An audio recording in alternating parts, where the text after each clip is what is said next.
Hello everyone, welcome to my channel step up classes. नमस्कार साथियों, स्वागत है एक बार फिर से मेरे चैनल स्टेप अप क्लासेस पर।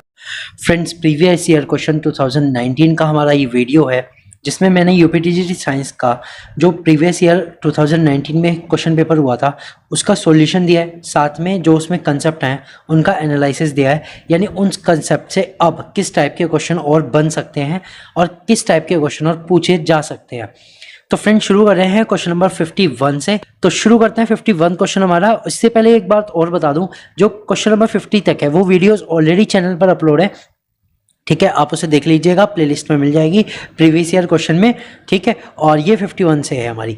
तो 51 में हमारा क्वेश्चन है 8000 किलोमीटर की त्रिज्या वाले वृत्त में एक उपग्रह पृथ्वी के फेरे लेता है। पृथ्वी से उस दूरी पर उपग्रह का वेग है। तो ये कह रहे हैं कि 8000 किलोमीटर की त्रिज्या वाले वृत्त में एक उपग्रह पृथ्वी के फेरे लेता है। यानी कि इसमें सिंपल सी बात है, पृथ्वी के उपग्रह का वेग पूछा जिसका फॉर्मूला होता है v = √r/g। ये होता है सिंपल सी बात। अब इसमें जो g है वो भी दे दिया, 6.2 मीटर पर सेकंड दे दिया। r जो है, रेडियस जो है वो कितनी है, 8000 किलोमीटर। तो हम सिंपली वेलोसिटी निकाल सकते हैं, दैट विल बी 8000, ठीक है। और ये क्योंकि किलोमीटर में है तो मैं एक बात और बता दूं, जो हम रखेंगे रेडियस किस में रखेंगे, मीटर पर सेकंड में, क्योंकि जी जो है, जो ग्रेविटी है वो किस में, मीटर पर सेकंड में। तो मैं ये रख देता हूँ 8000 किलोमीटर है तो 8000 multiply by 1000 multiply 6.2 which is the value of the g. Okay, तो v इक्वल क्या आ जाएगा, v हो जाएगा 8 मल्टीप्लाई 10⁻⁶ भी लिख सकता हूँ, मल्टीप्लाई 6.2। तो अगर आप इसे v को कैलकुलेट करेंगे यहाँ से तो कितना आ जाएगा, ये आ जाएगा 49.6 इंटू 10⁻⁶। ओके, जब हम इसे v को कैलकुलेट करते हैं तो यहाँ से आ जाता है 7000। ये आ जाएगा यहाँ से बाहर निकल के, कितना आ जाएगा 7000। और ये जो 7000 आएगा वो किस में आएगा, मीटर पर सेकंड में आंसर आएगा। वेलोसिटी में 7000 मीटर पर सेकंड आएगा जब आप इसे अंडर रूट को सॉल्व करोगे, ठीक है। अप्रॉक्स 7000 मीटर पर सेकंड। तो हम ये कह सकते हैं कि यहाँ से जो वेलोसिटी आ गई वो कितनी आ गई, 7 किलोमीटर पर सेकंड की वेलोसिटी आ गई, ठीक है। 7 किलोमीटर पर second, that is b is the answer. Okay, so b इसका आंसर हो गया। तो सिंपल सा फॉर्मूला v = rg। तो यहां से फॉर्मूले से सिंपल सा क्वेश्चन आ सकता है। अब ये देखो, ये तो उपग्रह का आया है, आपको इसमें क्या दे सकते हैं, उसमें आपको रेडियस कुछ और दे सकते हैं, ठीक है। सेकंड थिंग, ग्रेविटी कुछ और दे सकते हैं और साथ में वेलोसिटी आपको बतानी होगी।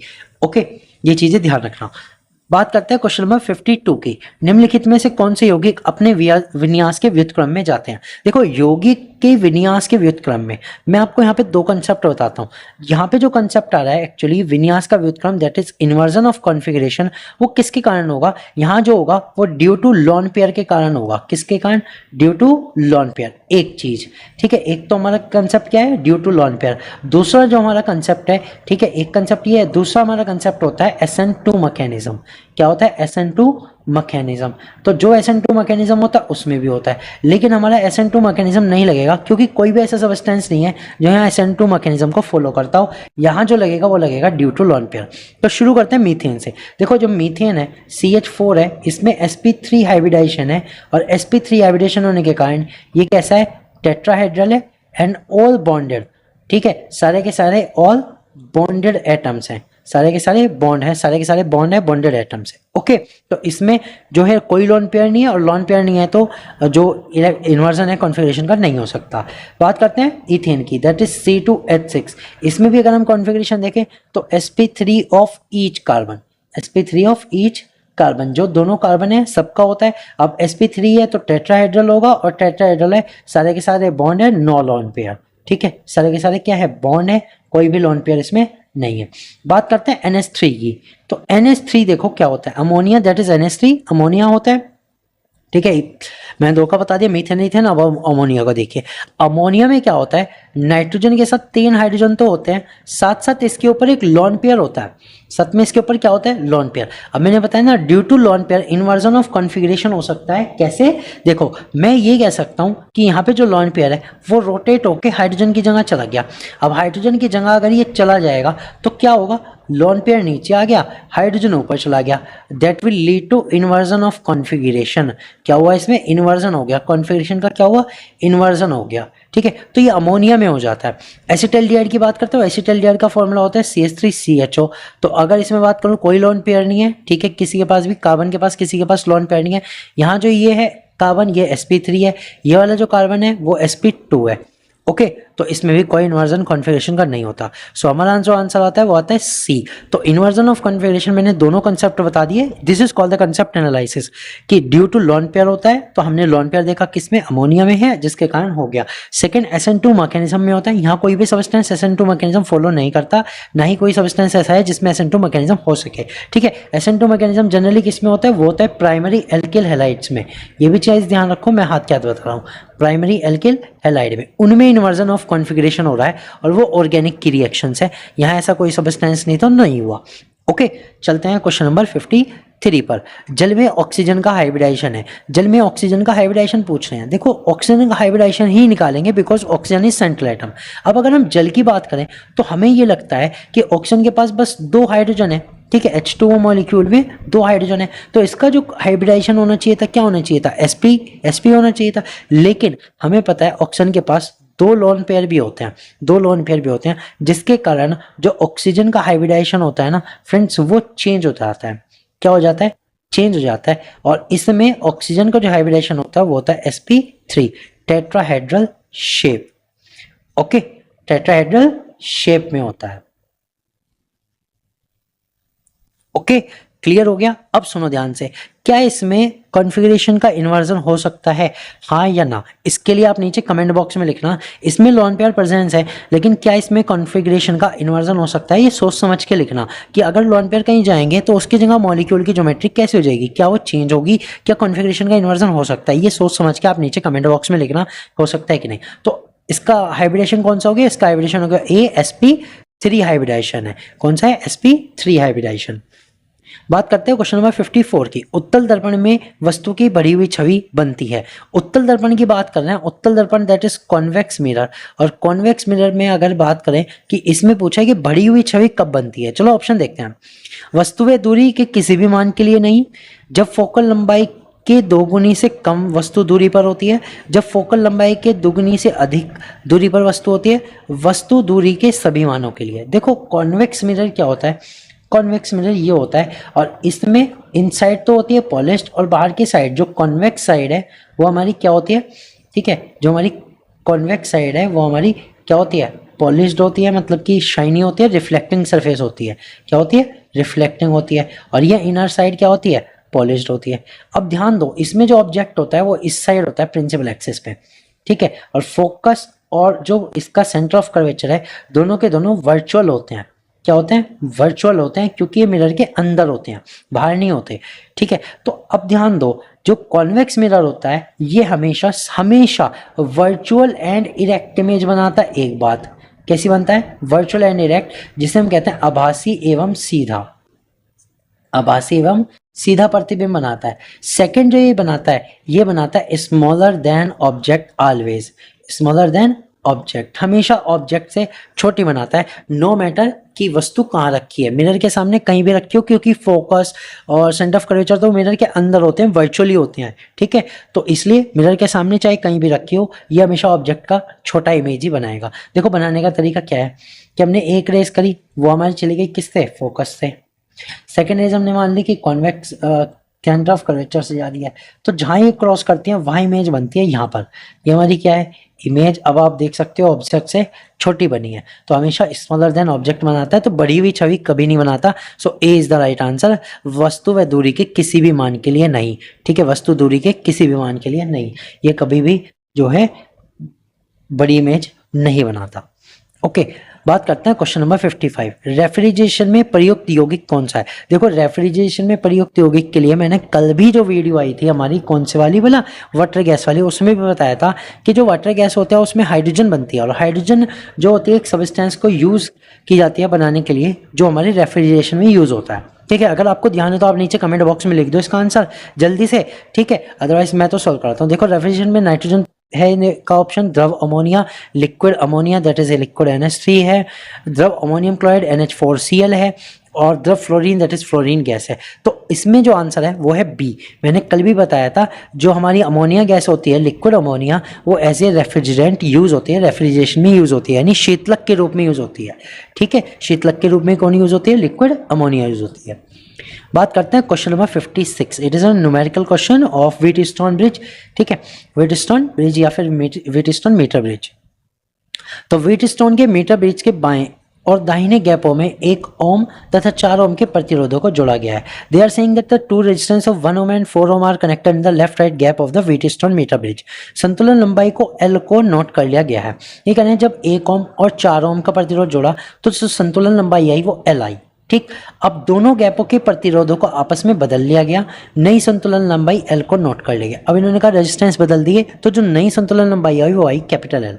ठीक है, तो अब हमें बताना है कि इनमें से कौन सा ऑप्शन सही है। Small l upon capital a is equal to 1/4, l is equal l, यानी कि जो पुरानी वाली लंबाई है वो नए वाली लंबाई के बराबर है। L minus L is equal 69, नए वाली में से पुरानी घटाओगे 69 सेंटीमीटर आनी चाहिए। L minus L is equal 60, अगर आप पुराने वाली में से नए वाली घटाओगे तो 60 आनी चाहिए। ठीक है, तो इनमें से कौन सा ऑप्शन सही होगा। तो देखो फ्रेंड्स, सॉल्व करते हैं, लेकिन सॉल्व करने से पहले मैं आपको व्हीटस्टोन के मीटर ब्रिज का फॉर्मूला बता देता हूँ। तो यहाँ जो फॉर्मूला यूज होगा वो फॉर्मूला हमारा क्या है, वो फॉर्मूला होता है r upon s. R upon s क्या है, आर अपॉन एस का मतलब है एक रेजिस्टेंस जो हमारा है, एस का मतलब है दूसरा रेजिस्टेंस, और लंबाई के साथ इनका रिलेशन होता है एल अपॉन 100 माइनस एल का। ठीक है, ये रिलेशन होता है। एल क्या है, जो हमारी मीटर ब्रिज में जो भी हमारी बैलेंस लंबाई आती है जहां पर वो बिल्कुल जीरो रीडिंग दिखाता है वो वाले। ठीक है, और 100 क्योंकि टोटल लेंथ 100 लेते हैं तो 100 माइनस एल हो जाती है। ठीक है, ये चीज होती है, ये हमारा फॉर्मूला है, इसको याद रखिएगा। तो हमारे पास केस फर्स्ट आता है। केस फर्स्ट में हमें पता है r upon s is equal small l upon 100 minus l में हमारे पास आर कितना है, उसने कहा 1 ओम का रेजिस्टेंस है, एस कितना है, दूसरा 4 ओम का रेजिस्टेंस है, तो 1/4 is equal L upon 100 minus L, क्योंकि इस केस में संतुलन लंबाई एल ही मानी है। तो this is the equation number 1। ये हमारी क्या हो गई, इक्वेशन नंबर 1 हो गई। अब हमारे पास बनता है केस नंबर 2। केस नंबर 2 में उसने कहा कि रेजिस्टेंस को बदल दिया। रेजिस्टेंस को बदल दिया मतलब आर अपॉन एस, लंबाई होगी L capital L upon 100 minus L. तो बदल दिया मतलब कि जहां आर था वो 4 है, जो एस था वो 1 है। पहले वाले में आर 1 था, एस 4 था, अब यहाँ बदल दिया। उसने कहा ना कि आपस में बदल दिया, तो बदलने के बाद क्या हुआ, आर 4 हो गया, एस 1 हो गया। अब क्या होगा, L upon 100 minus L, equation number 2। ठीक है फ्रेंड, 2 इक्वेशन आ गई। अब यहाँ से मुझे एल कैपिटल एल और स्मॉल एल की वैल्यू निकालनी है इन दोनों इक्वेशन से। तो मैं क्या कर सकता हूँ, देखो, क्या मैं इक्वेशन नंबर 2 में ये रख सकता हूँ कि 1/4 को एल अपॉन 100 माइनस एल, इसको रिवर्स करके रख सकता हूँ इक्वेशन नंबर 2 में। तब फ्रॉम इक्वेशन 1 एंड 2, ठीक है, इक्वेशन 1 और 2 में अब देखिए हो क्या रहा है। हो ये रहा है, यहाँ 4/1 था, यहाँ 1/4 है, तो मैंने 4/1 को ये रख दिया 100 minus L upon L is equal capital L upon 100 minus L. समझ में आई ना, ये जो चीज थी इसको मैंने रिवर्स करके रख दी। ठीक है, तो ये हो गया। अब यहां से इसको सॉल्व करना है और आंसर आ जाएगा। तो 100 minus L upon L is equal capital L upon 100 minus L. तो यहां से इसे सॉल्व करो, कितना आएगा, देखो एक तो आएगा एल एन, इधर ये वाला इधर आ गया। ठीक है, और इधर कितना हो गया, 100 into 100 minus 100 L minus 100 capital L और plus small L capital L, ये आएगा, यानी इनकी क्रॉस मल्टीप्लाई करने पर। ठीक है, तो ये small L capital L cancel. ठीक है, तो ये हमारा क्या बचा, 0 इज इक्वल 100 इंटू 100 माइनस 100, अगर मैं कॉमन ले लूँ तो अंदर क्या बचेगा, अंदर बचेगा एल प्लस एल। ओके, तो यहाँ से एल प्लस एल बराबर क्या आ सकता है, वो आ सकता है 100 इंटू 100 अपॉन में 100। ठीक है, ये इधर माइनस का इधर जाके प्लस, तो डिवाइड में आ जाएगा, दैट विल बी 100 इक्वल। तो हमें पता है दोनों लंबाई का जो सम आया वो 100 आ गया। अगर हमारे पास ये ऑप्शन में होता तो केस यही खत्म था, लेकिन हमारे पास ये ऑप्शन नहीं है। समझ रहे हो ना, कि हमारे पास एल माइनस एल तो 69 है, minus small L minus L 60 है, लेकिन ये नहीं है कहीं भी, तो आंसर यहाँ नहीं रोका। अब हमें इन दोनों को सॉल्व करना पड़ेगा। ओके, तो मैं यहाँ से एल को क्या रख सकता हूँ, 100 माइनस एल रख सकता हूँ, कैपिटल एल को 100 माइनस एल। अब इसको दोनों इक्वेशन में से आप कहीं भी रख लो, आपका आंसर इजीली आ जाएगा। तो अब देखो हम क्या रख सकते हैं, देखो हमारे पास इक्वेशन नंबर 2 क्या थी, 4/1 इज इक्वल क्या थी, एल अपॉन 100 माइनस एल। तो यहाँ पर हम रख रहे हैं put L is equal 100 minus small L, ये रख रहे हैं जो अभी अभी आया। ठीक है, तो 4/1 इज इक्वल 100 माइनस एल तो ऊपर और नीचे 100 माइनस एल की जगह भी 100 माइनस स्मॉल एल। ओके, तो 4/1 इज इक्वल क्या हो गया, ऊपर तो as it is 100 minus l, नीचे क्या रह गया 100 माइनस 100 प्लस एल। ये कैंसिल हो गया तो यहाँ से क्या बचेगा, यहाँ से बचेगा 4l is equal 100 minus L, तो 5l इज इक्वल 100 और स्मॉल एल की वैल्यू आ गई 20, ये आ गई। अब स्मॉल एल की वैल्यू जब 20 आ गई तो कैपिटल एल की वैल्यू निकाल लो। Capital L will be 100 minus 20, तो कैपिटल एल कितना आ गया 80 आ गया। तो दोनों लेंथ आ गई, स्मॉल एल 20 आ गई, कैपिटल एल 80 आ गई। तो अब हम ये देख सकते हैं कौन सा ऑप्शन सही है। ठीक है, तो दोनों लेंथ आ गई ना, कैपिटल एल भी, कैपिटल एल कितनी आई हमारी, कैपिटल एल 80 आई, स्मॉल एल 20 आई। देख लो ऑप्शन कौन सा सही है। तो हमारा जो ऑप्शन होगा फर्स्ट सही हो जाएगा, क्योंकि 20/80 किसके इक्वल आएगा, 1/4 के इक्वल आएगा। That is the answer A is the correct answer. अब यहां से हमने पूरा सॉल्व करके आपको दिखाया बाय द फॉर्मूला। फ्रेंड्स ये मत सोच के चलना कि अगर हमें रेजिस्टेंस 2 और 3 दे दिया जाए तो हमारा आंसर 2/3 ही आएगा। नहीं, आपको आराम से सॉल्व करना है और तब आंसर निकालना है, क्योंकि गलतियों की गुंजाइश रहती है अदरवाइज। ठीक है, हो सकता है वो आपको ऑप्शन में ही ना मिले। ठीक है, तो फ्रेंड जो भी हमारे रेजिस्टेंस दिए जाएंगे उनको आपको रख के सॉल्व करना है। ठीक है, तो ये पूरा कंसेप्ट बेस्ड है, मैंने एकदम सॉल्व करके दिखाया, कोई शॉर्टकट ट्रिक नहीं अपनाई, बिल्कुल डिटेल में सॉल्व किया। डिटेल में सॉल्व करने से एक फायदा होता है, आपको न्यूमेरिकल सॉल्व करने आते हैं। न्यूमेरिकल सॉल्व करने का तरीका ही ये होता है कि हम उसे डिटेल में सॉल्व करें ताकि हमारा डर निकल जाए। बहुत सारे लोग होते हैं कहते हैं हमारे मॉक टेस्ट में नंबर नहीं बढ़ रहे, हमारे से क्वेश्चन सही नहीं हो रहे। क्वेश्चन सही ना होने का एक ही रीज़न हो सकता है फ्रेंड्स, आपको क्वेश्चन करने में डर लगता हो। जिस समय डर निकल गया ना, कोई क्वेश्चन ऐसा नहीं है जो ना होता हो। क्वेश्चन को धुन दो, जितने तरीके से कर सकते हो उतने तरीके से करो, जितना अपने मन में इजी मेथड से कर सकते हो उतना इजी करो। कैलकुलेशन अगर आप ये सोचते हो ना कि 2 मल्टीप्लाई कहीं पे 2 लिखा है तो लिख लो, डायरेक्ट 4 लिखने की बजाय पहले 2 मल्टीप्लाई 2 लिख लो, आपको आदत बन जाएगी धीरे धीरे, तब आपको कॉन्फिडेंस डेवलप होगा। तो यही चीज़ मैं सबको समझाता हूँ फ्रेंड, जितना ज़्यादा अच्छे तरीके से न्यूमेरिकल सॉल्व करोगे उतने अच्छे फॉर्मूले आपके क्लियर होंगे। ओके, तो ये हो गया।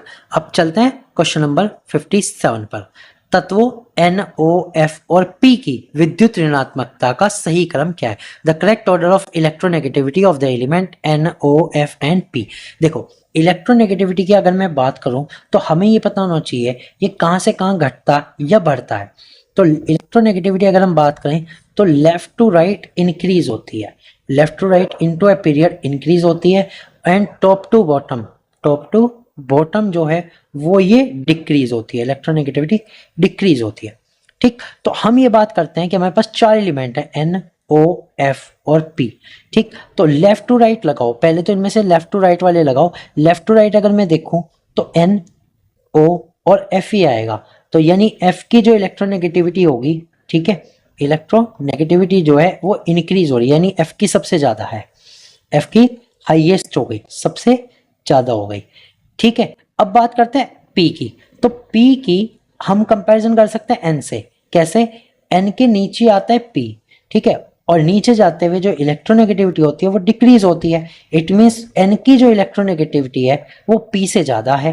ठीक है, यानी कि जो P आ गया वो लास्ट में आ गया, बिल्कुल लास्ट में आ गया। तो हमारा ऑर्डर क्या हुआ? F की सबसे ज्यादा, उसके बाद O, उसके बाद N और P की इनसे कम। ठीक है, तो हमारा जो आंसर आया वो आंसर क्या आया? सी आंसर आया। क्या आंसर आया? सी। ओके, चलते हैं क्वेश्चन नंबर 58 पर। 25 मीटर प्रति सेकंड से गतिमान बेसबॉल को बैट से मारने पर 35 मीटर प्रति सेकंड की गति से विपरीत दिशा में जाती है। फ्रेंड्स समझना ध्यान से, उसने का एक बॉल है, मान लो एक बॉल है, वो किसी दीवार से टकराई या बेसबॉल बैट से टकराई, चलो बेसबॉल का बैट बना लेता हूँ, ठीक है, ऐसे इससे टकराई, 25 मीटर पर सेकंड की थी, टकराने के बाद विपरीत दिशा में जा रही। ठीक है, टकराने के बाद विपरीत दिशा में जा रही, विपरीत दिशा कुछ भी हो सकती है, तो 35 मीटर पर सेकंड की स्पीड से जा रही है। तो ये कह रहे हैं अगर ये प्रतिघात 0.010 सेकंड के लिए था, इसमें टोटल टाइम जितना लगा वो था 0.010। ठीक है, इतने सेकंड का टाइम लगा हो, तो आपको बेसबॉल का तुरंत बताना है कि एक्सेलरेशन कितना था। फ्रेंड्स अब ध्यान से समझिएगा, देखो एक्सेलरेशन जो निकलता है वो निकलता है v2 minus v1 upon delta T से। अब डेल्टा टी जो होता है वो टाइम चेंज जो हमें दिया गया वही है, क्योंकि इसने कहा ना जो प्रतिघात था वो 0.10 सेकंड के लिए था, 0.010 के लिए था, तो ये हो गया प्रतिघात, that is delta T. v2 कितना है वो ध्यान दो, जब डायरेक्शन एक ही होती है तो दोनों वेलोसिटी प्लस होती है, मतलब कि ये वाली भी पॉजिटिव में रखेंगे और ये वाली भी पॉजिटिव में रखेंगे, डिफरेंस तो माइनस है लेकिन वैसे पॉजिटिव में, लेकिन क्योंकि ये अपोजिट आ रही है, पहले वाली के अपोजिट डायरेक्शन में जा रही है, then it will be negative. हम किस में रखेंगे, नेगेटिव में रखेंगे, ये ध्यान रखना। तो हमारी जो v2 होगी -35 होगी और जो v1 है वो -25, ठीक है, वो तो प्लस की रखेंगे ना, माइनस का साइन बीच वाला है, बाकी प्लस है क्योंकि सीधे जा रही था।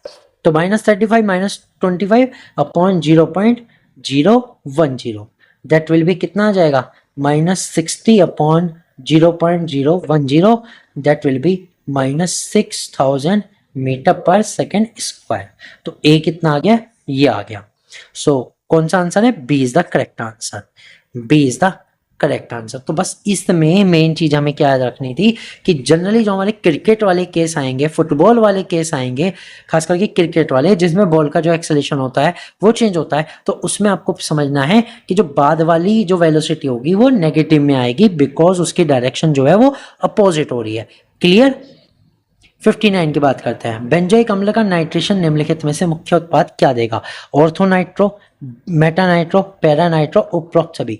देखो बेंजोइक अम्ल क्या होता है, बेंजोइक अम्ल होता है बेंजीन के ऊपर कार्बोक्सिलिक एसिड वाला ग्रुप, दैट इज COOH। ये हमारा क्या होता है, ये हमारा होता है बेंजोइक अम्ल, बेंजोइक एसिड, ठीक है। अब इसका नाइट्रेशन कर रहे हैं, नाइट्रेशन करते हैं HNO3 के साथ H2SO4 की प्रेजेंस में, कॉन्सेंट्रेटेड H2SO4 की प्रेजेंस में, ठीक है। अब फ्रेंड्स उत्पाद क्या बनेगा, सुनो ध्यान से। हमारे पास जो कार्बोक्सिलिक एसिड ग्रुप होता है ये हमारा मेटा डायरेक्टिंग ग्रुप होता है। कैसा डायरेक्टिंग ग्रुप होता है, मेटा डायरेक्टिंग, यानी जो हमारा इंडिविजुअल इलेक्ट्रोफाइल आएगा वो कहाँ जाएगा, वो मेटा पोजीशन पे जाएगा। इसके मुकाबले मेटा पोजीशन जैसे अगर कार्बोक्सिलिक एसिड 1 पोजीशन पे है तो इसके according third, that is Meta position पे जाएगा। तो ये क्या बनेगा, ये बनेगा Meta nitro benzoic acid. Okay clear. तो फ्रेंड्स ये चीज है, तो इसमें क्या बनेगा, मेटा नाइट्रो बेंजोइक एसिड। और इसके अलावा कौन कौन से मेटा डायरेक्टिंग ग्रुप है ये मैं आपको लिखवा देता हूं। जो मेटा डायरेक्टिंग ग्रुप है जनरली उनमें से कौन सा है, एक तो है CHO एल्डिहाइड, एक है C डबल बॉन्ड ऑक्सीटोन, एक है कार्बोक्सिलिक एसिड। ये सभी के सभी कैसे हैं, मेटा डायरेक्टिंग है, इनसे बनने वाले कंपाउंड मेटा पे जाते हैं। ध्यान देना जो ऑर्थो होगा वो पैरो भी होगा, पैरा भी ग्रुप होगा, जो ऑर्थो को डायरेक्ट कर रहा है वो पैरा भी बनाएगा। तो ऑर्थो जब बनेगा तो पैरा तो बनना ही बनना है, और पैरा मेजर प्रोडक्ट होता है, ठीक है। तो अगर यहाँ पे कोई ऑर्थो और पैरा वाला होता तो ऑर्थो और पैरा दोनों बन सकते थे, मेटा नहीं बनेगा। तो ऑर्थो के साथ पैरा बनता है, लेकिन यहाँ कौन बनेगा, यहाँ बनेगा मेटा, यहाँ बनेगा meta. B is the right answer, because जो हमारा कार्बोक्सिलिक एसिड है वो कैसा है, वो हमारा मेटा डायरेक्टिंग ग्रुप है। अब बात करते हैं क्वेश्चन नंबर 60 की। यदि एक पिंड को 4 मीटर पर सेकंड के वेग से ऊपर की ओर फेंका जाता है तो कितनी ऊंचाई पर उसकी गतिज ऊर्जा आरंभिक मूल्य से आधी तक कम हो जाएगी। ठीक है, क्वेश्चन बहुत ही इंटरेस्टिंग है, ठीक है, काइनेमेटिक्स का है, गतिकी का क्वेश्चन है और बहुत ही अच्छा और इम्पोर्टेंट है। दो चीजें इसमें एक साथ जोड़ दी, एक तो ऊंचाई और साथ में गतिज ऊर्जा के बेस पे बताना।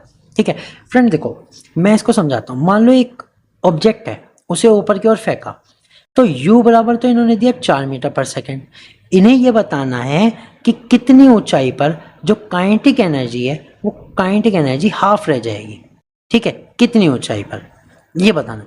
तो मैं इसे कैसे निकाल सकता हूँ, मैं ये निकाल सकता हूँ कि अगर मैं 4 मीटर प्रति सेकेंड के हिसाब से भेजूँ तो कितनी काइनेटिक एनर्जी इसके पास होगी। तो k इज इक्वल, मैं ये बता सकता हूँ हाफ m v स्क्वायर से। तो कितनी काइनेटिक एनर्जी इसके पास है, हाफ इंटू m जो हमें नहीं दिया v स्क्वायर, दैट इज 4 का स्क्वायर। तो यहाँ से k बराबर क्या आ जाएगा, k बराबर हो जाएगा 8m।